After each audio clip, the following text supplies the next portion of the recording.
Hey, what's up everybody? I am finishing up stuff at the shop. Man, this has been an exhausting but productive weekend. So I got the Monkey King cudgels done. I ran out of brown paracord. I've got some more coming tomorrow to finish the rest of them.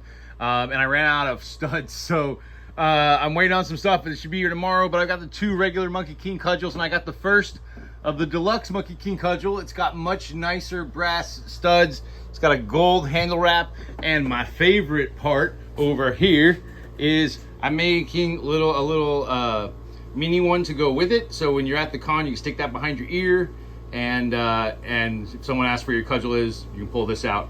But anyway, that's that. And I got 2 pop bar steaks. Those are already on the shop. This got caught in the flood. This was actually for a customer.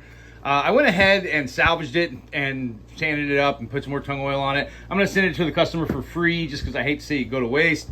Got the cross steaks done, another steak done. This is a custom order that's going out to the customer on Tuesday. This is another custom order. This was for Ezra, the Cowabunga Ranger, for his Michelangelo cosplay, which is amazing. You should go check him out.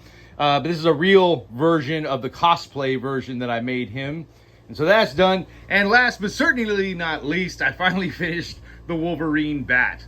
It's got the 3 big old spikes on both sides. Got the blue stripes, blue handle. It's just got, I got an X, like claw mark X decal that's got to go on it. And it'll be good to go on the shop. Probably I'll be adding a lot of this stuff on Labor Day. Oh my God, I'm so tired. And I got a lot done though. As always, link to the shop is in my bio. Warrior Arms and Props, because we're not Warrior Weapons anymore because we had to change the name because apparently the word weapons pisses off social media. Anyway, I'm out.